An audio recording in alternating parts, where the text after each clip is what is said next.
Freedom Bank приложениесіне шақырған әрбір адам үшін 1000 теңгеден алу үшін мына 4 жолды орындау керек. Ол үшін Freedom приложениесіне кіреміз да, телефон нөміріңізді жазып, иінімізді жазып, видео проверкадан өтеміз. Мен өйтіп кіріп тіркеліп қойғам.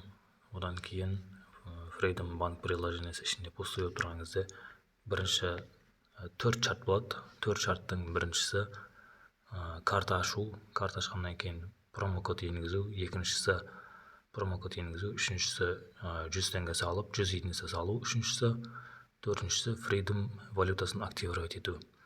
Енді бастаймыз. Мына бірінші жолы Freedom карта ашу, ол үшін открыть новый продукт деген басамыз. Осы жерде бірінші тұрған картой Freedom Deposit Invest деген басамыз да, Freedom карт деген или болмаса супер карт деген басамыз. Мен Freedom карт деген басам да, открыть Freedom карт дейміз. Осылай заявка береміз. Бұл Freedom картты асықпай күтеміз. Приложениеде үлкен ұзақ загрузка болады. 12 сағат ішінде ме ашылады карталарыңыз. Осылай открыть Freedom карт деп одобрение алатын боламыз. Менде уже бұндай карта ашылып қойған. Сосын мен ашпаймын. Бірінші жолымыз карта ашу, екінші жолымыз промокод енгізу. Промокод енгізу үшін осы приглашайте друзей деген бар. Осыны басамыз да, астыңғы жағына қарай түссеңіз, у меня есть промокод деген бар. Соны басып, менің промокодын жазасыздар. Сол кезде сіздерге де, маған да 1000 теңгеден беретін болады. Мен промокодты қазір видеоның астына қалдырамын. Екінші жол кетті ма? Енді үшінші жолы 100 теңге осы Freedom Bank приложениесіне саламыз.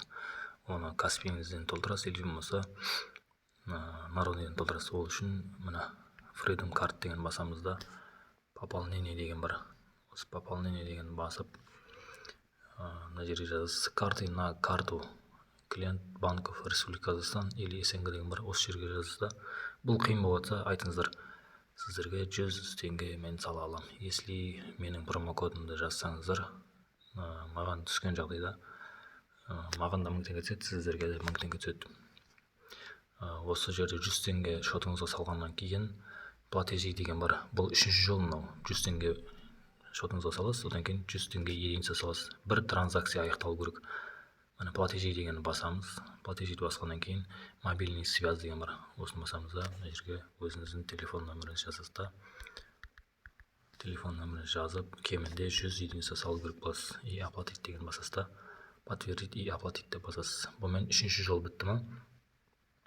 Енді төртінші жолды 1000 теңге алудың төртінші жолын жасау. Ол төртінші жол дегеніміз Freedom валютасын активировать етесіз. Ол үшін жоғары жақта оң жақ бұрышта тұрған Freedom белгісін басасыз да. Сіздерде 0 болып тұрады. Менде бұл қазір жиналған 1037 Freedom валютасы. Осы жерде валютасын басқаннан кейін активировать Freedom валюта деген бар. Соны басасыздар. Сосын осы 4 ереже орындалғаннан кейін сіздерге де 1000 теңге түседі, и шақыртушы адамға да 1000 теңге түседі. Главный бұл жерде сабырлық танытып күту керек. 72 сағаттың ішінде, 3 күннің ішінде түсетін болады. Кейбіреулерге ерте түседі, кейбіреулерге кеш түседі. Оған қарамай сіз адамдарды шақырып тіркей беріңіз. Мына жерде менің тіркеген адамдарым тұр. Списогын көруге болады астыңғы жағынан. Если промокод және ссылка сұрасаңыздар, астыңғы жағына қалдырып қоям. Видеоны лайк басыңыздар, қолдаңыздар. Түсінбеген сұрақтарыңызды WhatsApp-қа жазыңыздар. WhatsApp нөмірім 776 677 55 66.